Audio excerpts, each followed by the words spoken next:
For Tom Hansen, this was the night where everything changed. That wall Summer so often hid behind. A wall of distance, of space, of casual. That wall was slowly coming down. For here was Tom, in her world, a place few had been invited to see with their own eyes. And here was Summer, wanting him there. Him, no one else. Have you ever been in a tornado? No. It's that and my teeth falling out. I have that too. You do? Yeah.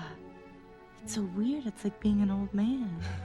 What else do you have? Earthquakes? Really?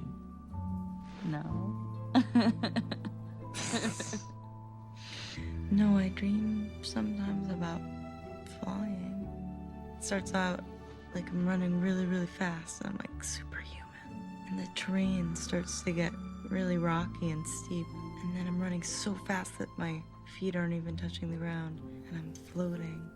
And it's like this amazing, amazing feeling. I'm free, I'm safe.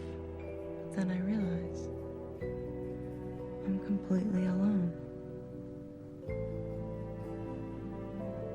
And then I wake up. As he listened, Tom began to realize that these weren't stories routinely told. These were stories one had to earn. He could feel the wall coming down. He wondered if anyone else had made it this far, which is why the next 6 words changed everything. I've never told anybody that before. I guess I'm not just anybody. In a world overflowing with movies, we need a hero. Someone to separate the bad from the good.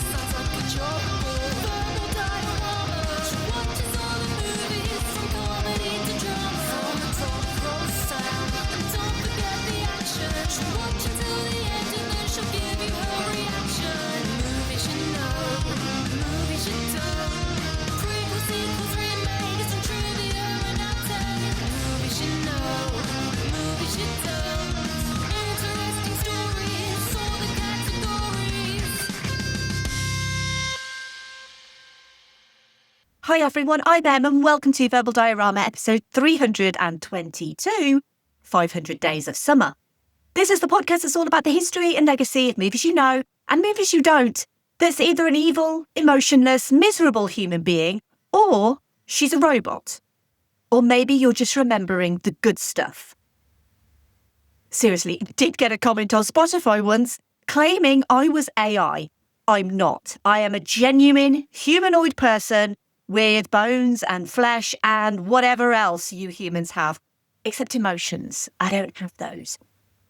Welcome to Verbal Diorama. Whether you're a brand new listener, whether you're a regular returning listener, thank you for being here. Thank you for choosing to listen to this podcast. I'm so happy to have you here for the history and legacy of 500 Days of Summer. And as always, if you are a returning listener, thank you so much for returning to this podcast. I am so grateful to have you come back to this podcast, because there are a lot of podcasts out there that are all vying for your ears and for your attention. And for you to come back to Verbal Diorama genuinely does mean so much to me, even if I am an emotionless AI robot. But genuinely, thank you so much for your support. It really does mean the world. And I feel like this month there's a little bit of tonal whiplash going on in the month of November on this podcast, because I've intentionally scheduled movies that are very different from each other. So we started with Austin Powers' International Man of Mystery, and then last episode was a completely different type of movie in I Am Legend. And again, I've kind of tonally whiplashed back to a sort of romantic comedy that's kind of neither of those things, but also both of those things at the same time. And modern dating can very easily be summarised by expectation versus reality.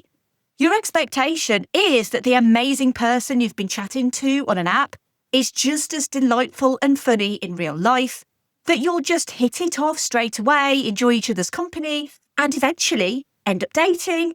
It'll become serious, you'll label it, and within a few years, maybe you'll move in together, maybe you'll get engaged if you're both set on marriage, or maybe you won't.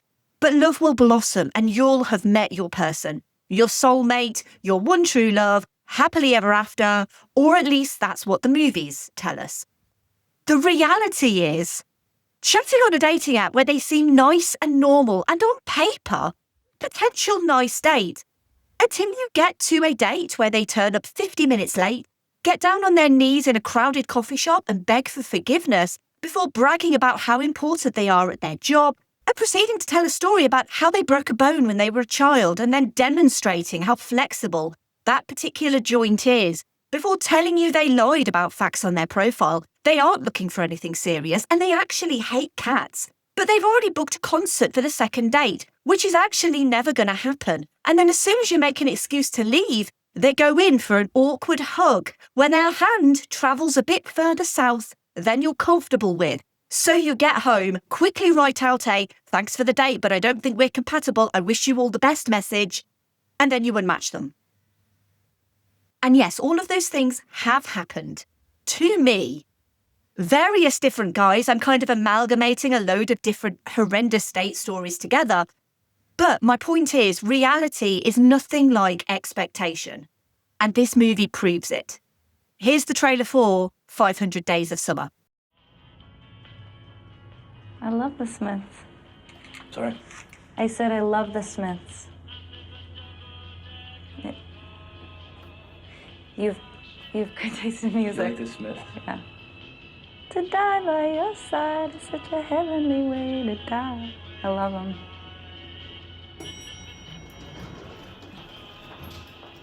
Holy. This is a story of boy meets girl.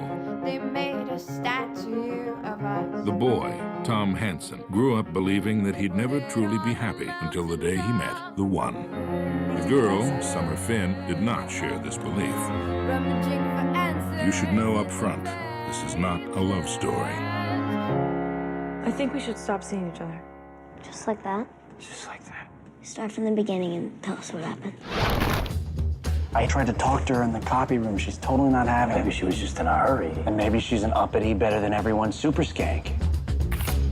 In college, they called me perfectly adequate Hansen. They used to call me anal girl. I was very neat and organized. So you have a boyfriend? No. Who needs it? We're young, might as well have fun while we can. And Wait. What happens if you fall in love? you don't believe that, do you? What? It's love, it's not Santa Claus. I think it's official. I'm in love with Summer. I love how she makes me feel.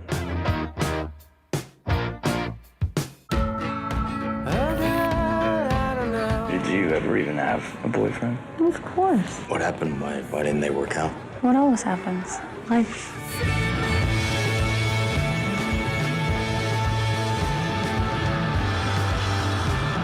Get over her. I don't want to get over her. I want to get it back.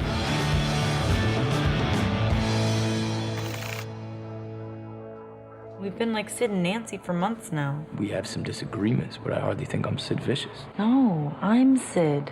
Oh, so I'm Nancy.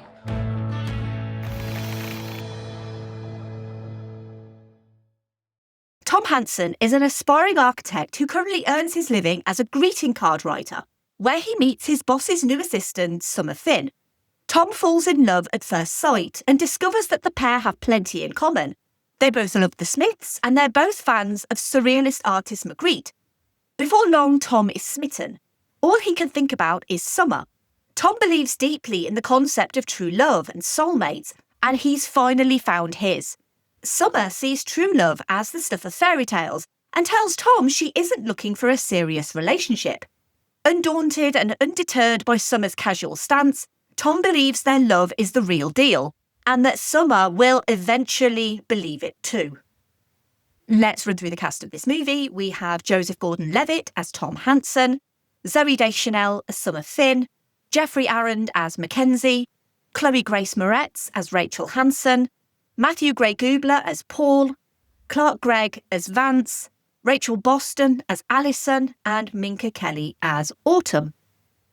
500 Days of Summer was written by Scott Neustadter and Michael H. Weber and was directed by Marc Webb. And this is a story of boy meets girl. The boy, Tom Hansen of Margate, New Jersey, grew up believing that he'd never truly be happy until the day he met the one. This belief stemmed from an early exposure to sad British pop music and a total misreading of the movie The Graduate. The girl, Summer Finn, of Shinnecock, Michigan, did not share this belief. Since the disintegration of her parents' marriage, she'd only loved two things. The first was her long dark hair. The second was how easily she could cut it off and not feel a thing. Tom meets Summer on January the 8th. He knows almost immediately she is who he has been searching for. This is a story of boy meets girl, but you should know up front, this is not a love story. It starts, though, with love. Love that turned to heartbreak when a relationship ended between writer Scott Neustadter and an unnamed woman that may or may not be Jenny Beckman, but who probably isn't Jenny Beckman, because surely that's a defamation lawsuit waiting to happen. In 1998, when Scott Neustadter worked at Tribeca Films as a development executive, he hired Michael H. Weber as his intern. They both loved movies and would casually chat about the movies they watched and loved. They bonded over the movie Rushmore, and Neustadter had always wanted to be a writer, but he wasn't brave enough to go to LA and wait on tables to get his big break as a screenwriter. Together, they would go up to the roof at the Tribeca Film Centre and talk about the scripts coming in. Eventually, Neustadter decided to complete his graduate studies and enrolled at the London School of Economics in 2002, which meant a move to the UK. It was here where he was the boy who met a girl in London, the aforementioned and probably not named Jenny Beckman. And while Neustadter was smitten, she wasn't really looking for anything serious. He would email Weber about the relationship, and when the breakup came, it felt like the end of the world for him. You can kind of see where this is going. He was Tom, she was Summer, and the screenplay both Neustadter and Weber always wanted to write came organically from Neustadter's experience of heartbreak in London. And Neustadter admits that he originally set out to get some sort of cathartic revenge on his ex. He smothered himself in movies and music during his lowest moments, pretty much exactly like Tom does. In another parallel to the events of the movie, Neustadter confided in his younger sister about the relationship, and she was also much younger than him, 11 years younger. During the writing process, though, he realised that this girl didn't actually do anything wrong, that she was honest with him up front about not wanting a serious relationship, and clearly he liked her more than she liked him. It was the Canadian anthology film 32 Short Films About Glenn Gould that inspired a screenplay that was more a bunch of short films to tell a relationship story that you could tell in a non-linear fashion, to create a rom-com that had elements of rom and com, but was a deconstruction of the genre, more realistic about the relationship, and most importantly, was co-written by the guy who was the basis of the guy at the centre. And it would be very much a story from the male perspective, or at least Tom's perspective. The script evolved over a year, starting out as 308 Days of April, where April was the girl. Day 1 was their meeting, and day 308 was their breakup. It was honed over time, became 150 pages long, with an incredibly long first act. And the question became how to focus and tighten the script, and also how to end it. The non-linear script worked mostly because of how you perceive experience and how you remember certain things at certain times, or your memory is jarred by something specific. And also that your memory only remembers things that you want to. Tom forgets the negative parts, the arguing, the incompatibilities. He only remembers the positive parts of Summer.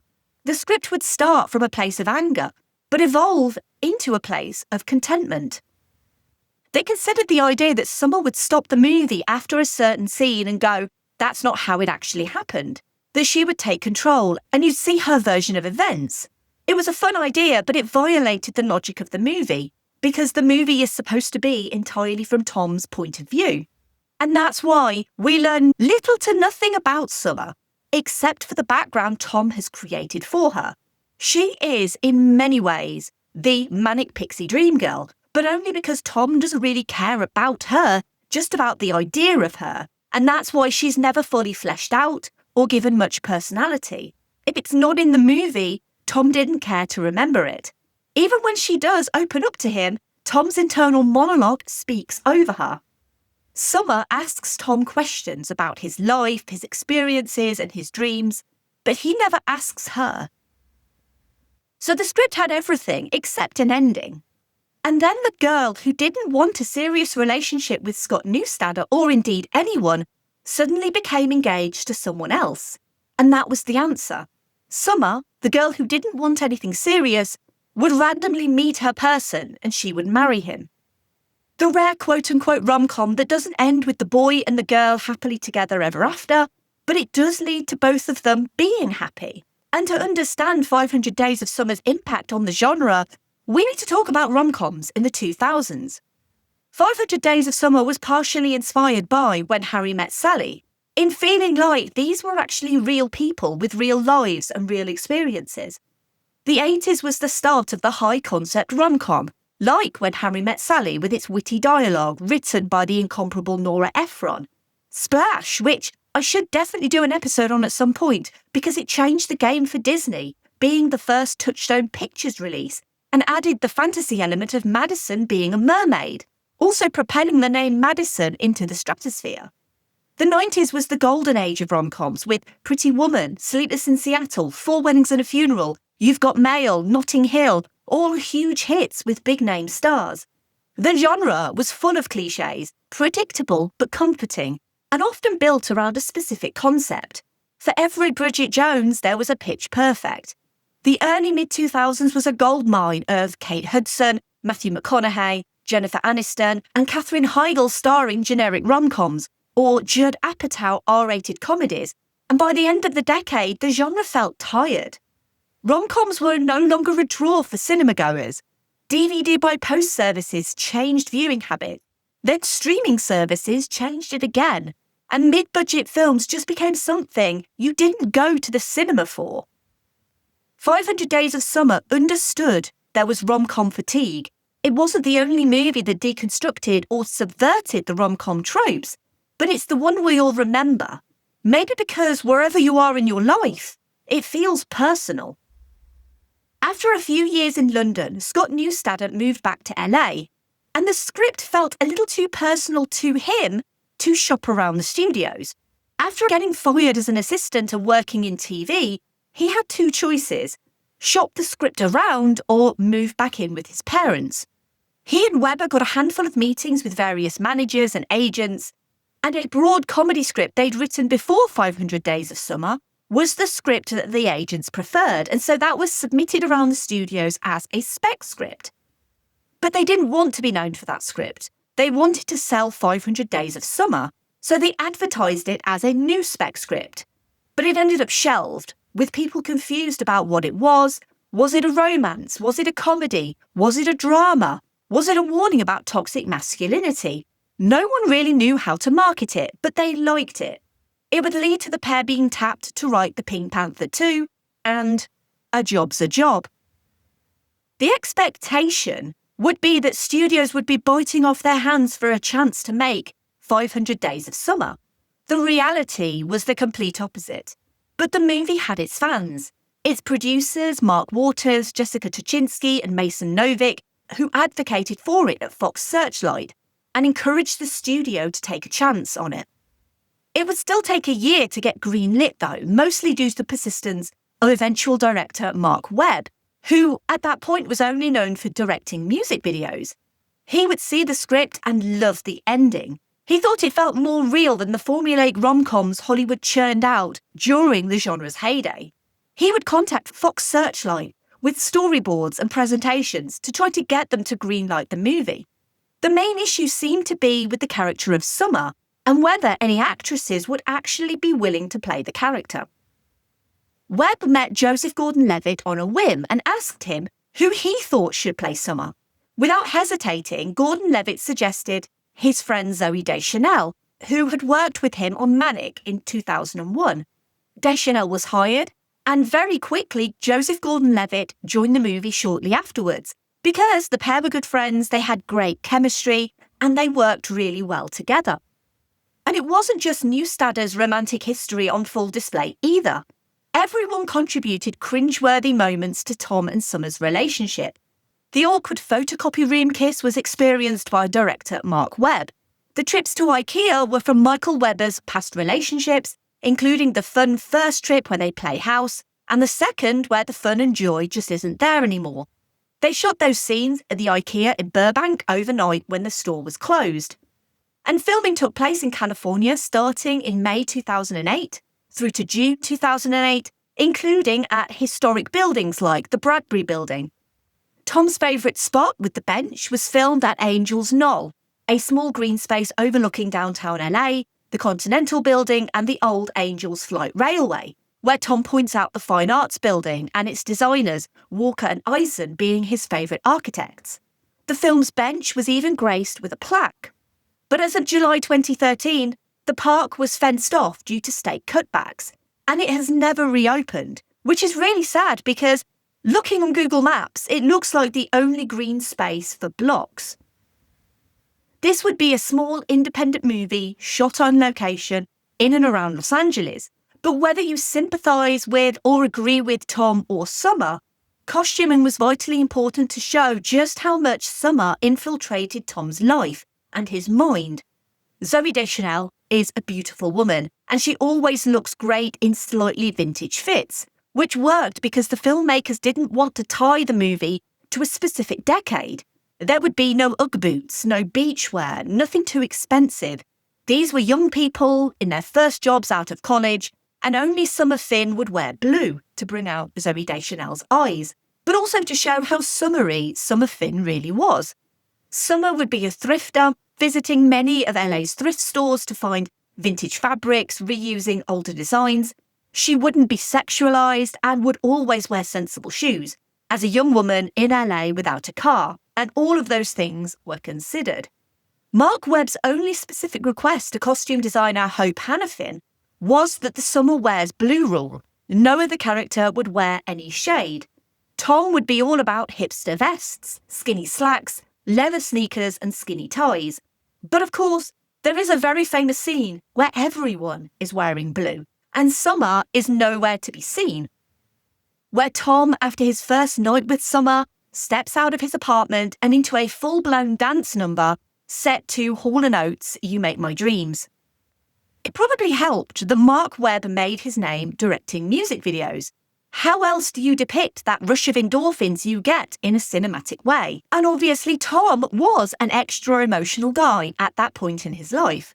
But did Joseph Gordon-Levitt actually want to dance? Why yes he did. And he fully embraced the scene despite being known at the time for his more serious roles.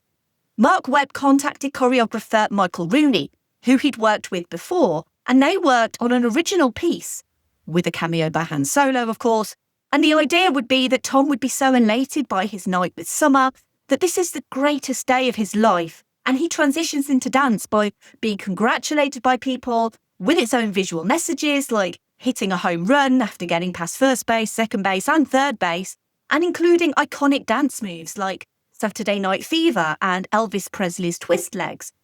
Every single other person in this scene wears some shade of blue to reflect that Summer is the only thing in Tom's mind and that the world around him reflects her. Originally, they wanted Duran Duran for the music, and then they heard Hall & Oates. You Make My Dreams is genuinely one of my favourite songs of all time. That may be why I really love this movie more than most. Early iterations of this scene included a cameo by both Daryl Hall and John Oates. But while John Oates was keen, Daryl Hall wasn't, and so neither actually appeared. It became the standout moment of the movie and even included a little animated blue bird because regular listeners will know I do love my animation. But the scene that hits hardest, not just for me, but I think for many people especially, is the expectations versus reality scene. A split screen showing Tom's expectation of going to a party at Summer's apartment versus the reality of what happens at the party. Both versions play simultaneously, starting out relatively aligned but gradually diverging in painful ways. In Tom's expectations, Summer is thrilled to see him, they have meaningful eye contact, she's affectionate, they connect deeply, and there are hints of reconciliation. In reality, Summer is polite but distant, she's mingling with other guests, their interactions are awkward, and she's clearly moved on emotionally. The gut punch comes when Tom notices Summer's engagement ring. In his expectations, this moment doesn't exist at all. The two sides of the screen finally converge on this single devastating reality that she is engaged to someone else. And the scene brilliantly captures the gap between what we hope for and what actually happens, especially after a breakup, when we're still holding on to some hope. We almost tell ourselves the outcome of something because it's the outcome we think we want. It's relatable because we've all experienced a painful moment like that, where the reality just punches you in the gut. Now, this is the only part of the movie for me where Summer is at fault. Not for moving on or getting engaged, but for not telling Tom up front at Millie's wedding that she was getting married, or at the very least, that she had met someone new. She'd always been honest with him, and maybe she was afraid of his reaction. But why then invite him to a party at yours if you're wearing a ring and other people at the party know you're engaged? Summer should have told Tom, but that's the only thing I can actually fault Summer for. But then I suppose we'll go back to the great thing about this movie. Whatever stage in your life you're at, you can watch this movie and you can see this movie in completely different ways at different stages of your life. You could watch it and believe Summer is the villain. Or you can experience a bit more of life and love and see that Tom isn't necessarily wrong, but he's immature and shouldn't be projecting all his wants and desires onto a woman who has told him that she's not that into him. It's a lesson for all of us. If a person says they're not that into you or implies it by suggesting a situationship when you want more, then they're not going to change their mind just because you want them to. They may change their mind because they want to change their mind, but you can't really rely on that happening. So if you're not happy, you should move on and find someone who you can be happy with and who does want the same things as you. As for Scott Neustadter, he may not have had his happily ever after with his Summer, but he also found his autumn. He and his real life autumn, Lauren Rochelle Levy, married in 2010 and have 2 children together, so happy endings all round. And speaking of happy endings all round, it is time to segue into the obligatory Keanu reference of this episode. And if you're new here and you don't know what this is, it's where I try and link every movie that I feature with Keanu Reeves because he is genuinely the best of men, and always will be. So Angel's Knoll, where Tom regularly sits to oversee the city, has a view of the Continental Building, a 13-storey high-rise residential building on Spring Street, which was completed in 1903. I have it on good authority that it's not the same Continental as in John Wick. However, that was the only way I could think of to link this movie to Keanu Reeves, literally because of the name of the building. That is the level of link that I'm trying to make. It's very difficult sometimes to link him to movies, but I thought this was a fun one. I've already kind of mentioned the music in the movie, and the soundtrack was crucial to the film's identity. It features indie and alternative tracks from artists like The Smiths, Regina Spektor, and obviously Hall & Oates. Music wasn't just background. It was integral to Tom's character, his connection with Summer, and the film's emotional landscape. 2 soundtrack albums were released for 500 Days of Summer.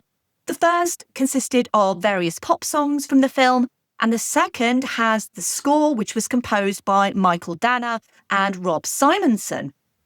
500 Days of Summer made its debut at the 25th Sundance Film Festival, where it was a huge success and received a standing ovation.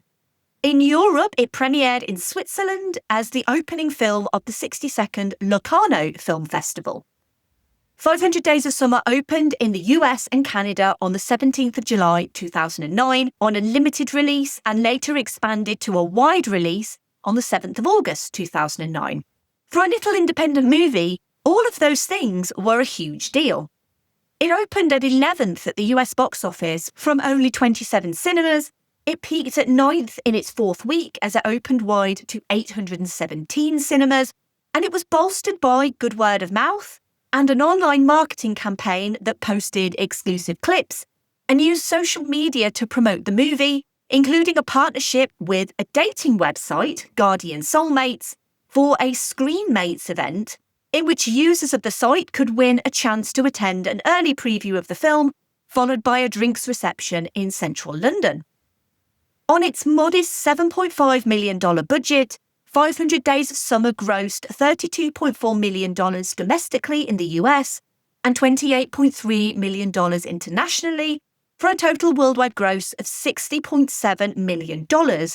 Not bad for a little indie movie not about love.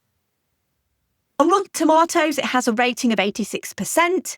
The critical consensus reads, a clever, offbeat romantic comedy, 500 Days of Summer is refreshingly honest and utterly charming.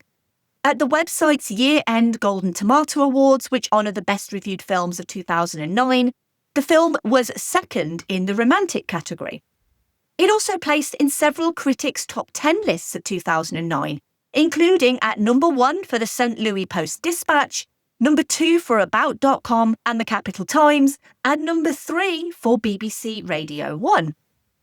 500 Days of Summer received 2 nominations at the 67th Golden Globe Awards for Best Motion Picture, Musical or Comedy, and for Joseph Gordon-Levitt for Best Actor, Musical or Comedy.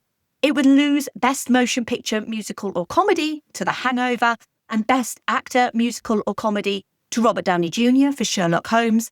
It was also nominated for 3 Independent Spirit Awards for Best Film and Best Male Lead, and won the award for Best Screenplay.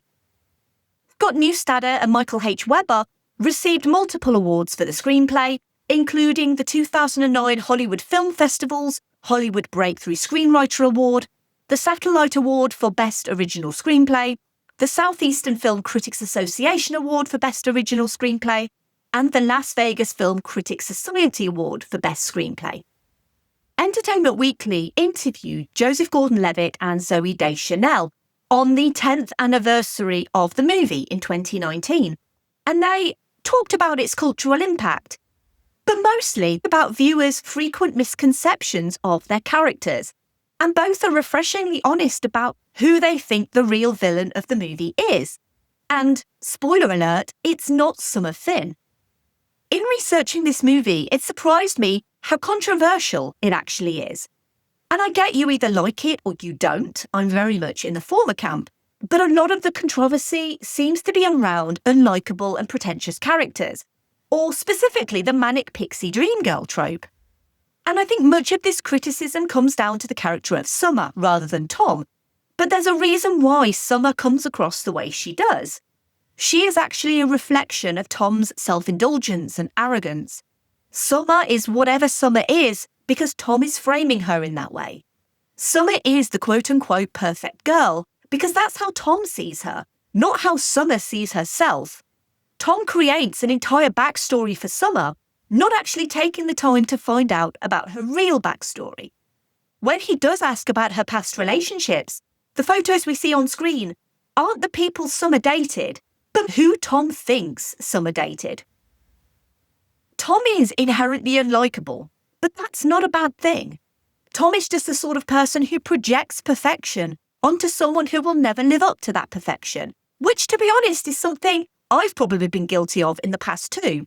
Rose-tinted glasses, believing someone is perfect for you when they're clearly not. I see it all so clearly through the lens of this movie, and completely differently to how I saw it in 2010 when I first saw this movie for the first time.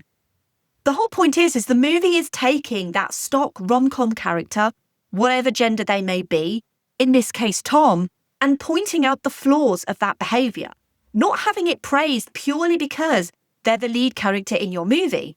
And that's why so many rom-coms, in my opinion, don't work. The characters don't act like people, they act like characters in a movie. While 500 Days of Summer effectively switches the traditional gender norms of girl is obsessed with guy just wants a casual fling, it also takes the tropes and cliches and uses them effectively to tell you what he's doing wrong, but then also using the non-linear story to tell us up front that this isn't going to be what we expect.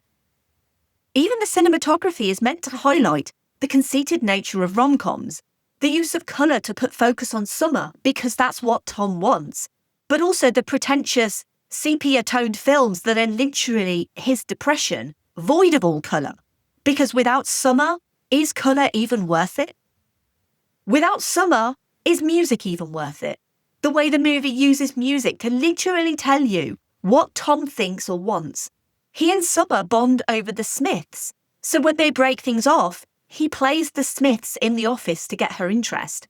He plays a song called Please, Please, Please Let Me Get What I Want. Could he be any more obvious and desperate? Summer is not perfect. The movie just frames her that way. Tom is an unlikable protagonist, and that's okay.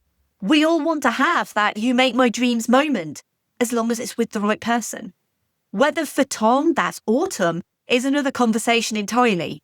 Does the day count reset to show Tom's growth as a person, or does it reset because he's just going to make the same mistakes again with autumn? I like to think it's the former, but the truth is, sometimes people just don't learn from their mistakes. That's what makes this movie stand the test of time. It's not anchored in a particular era, but it is anchored in a timeless story of boy meets girl, but not necessarily the right boy or the right girl. Thank you for listening. As always, I would love to hear your thoughts on 500 Days of Summer. And as always, thank you for your continued support of this podcast. If you want to show your support in multiple different ways, you could leave a rating or review wherever you found this podcast. You could tell your friends and family about this podcast, or you can find me and follow me on social media and you can share the podcast that way. I am at Verbal Diorama. You can share posts, like posts, comment on posts. It all helps really to get the word out there and to hopefully get other people to know this podcast and know what I've been doing for, crikey, almost the last 7 years now. How mental is that? But I genuinely love doing this podcast, and anything you could do to help would be so appreciated. If you like this episode on 500 Days of Summer, you may also like a previous episode that I've done on another rom-com that has an extremely unlikable lead character. But again, that is one of the best examples in the whole genre. I am admittedly not a huge fan of the rom-com genre, but the ones that I love very deeply. And I want to recommend episode 145 on My Best Friend's Wedding. That is a great movie. And Julia Roberts is the worst in that movie. However, that's what makes the movie great because she acts like a real person and not a stock rom-com character. As always, give me feedback. Let me know what you think of that episode or what you think of that movie. So the next episode, the good guys dress in black. Remember that, just in case we ever face-to-face and make contact. The title held by me, MIB, means what you think you saw you did not see. So don't blink, B. What was there is now gone. Black suit with the black grey bands on. Walk in shadow, move in silence, guard against extraterrestrial violence. But yo, we ain't on no government list. We straight don't exist. No names and no fingerprints. Saw something strange? Watch your back, because you never quite know where MIB's is at. Well, you will, because it's coming next on the podcast. So, yeah, we are having more Will Smith, because why not? Please join me next week for the history and legacy of Men in Black. And I did consider rapping that, but I am no Will Smith, so probably best not. Now, if you enjoy what I do for this podcast and you have some spare change and you want to support an indie podcaster who does literally all of this, everything on her own, I have no assistance, I have no one helping, I have no one doing research for me, I have to do it all by myself. And it's really hard. Sometimes it's really tough. But if you enjoy and you get something out of these episodes and you have the means to help, you're under no obligation, of course, but there are a couple of ways you can help if you have the means to. You can make a one-off donation at verbaldiorama.com/tips, or you can subscribe to the Patreon at verbaldiorama.com/Patreon. And all money made goes back into this podcast by paying for things like software subscriptions and website hosting, and sometimes even new equipment as well. The equipment that I've got is a few years old, so I'm going to try and save up some Patreon money to hopefully invest in some new stuff. So fingers crossed I can get that done. But a huge thank you to the amazing patrons of this podcast. To Simon, Laurel, Derek, Kat, Andy, Mike, Luke, Michael, Scott, Brendan, Ian, Lisa, Sam, Jack, Dave, Stuart, Nicholas, So, Kev, Heather, Danny, Stu, Brett, Philip M, Zenos, Sean, Rhino, Philip K, Adam, Elaine, Kyle, Aaron and Connor. If you want to get in touch, you can email verbaldiorama@gmail.com.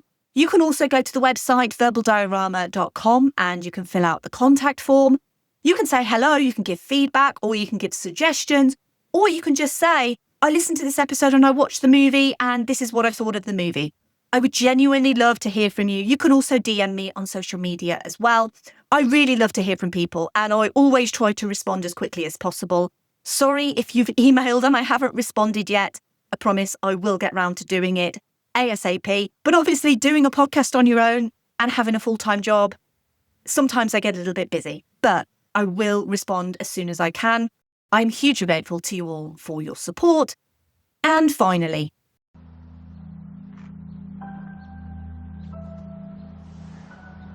You know what sucks? Realizing that everything you believe in is complete and utter bullshit sucks. What do you mean? You know, destiny and soulmates, true love, and all that childhood fairy tale nonsense. You were right. I should have listened to you. No. Yeah, what are you smiling at? What? What are you looking at me like that for? Well, you know, I guess it's because I was sitting in a deli and reading Dorian Gray, and a guy comes up to me and asks me about it, and now he's my husband. Yeah, and so? So what if I'd gone to the movies? What if I had gone somewhere else for lunch? What if I'd gotten there 10 minutes later? It was meant to be. And I just kept thinking, Tom was right. No. Yeah, I did. I did.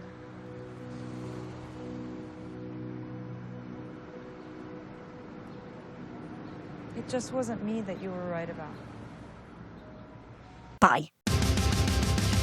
Movies you know.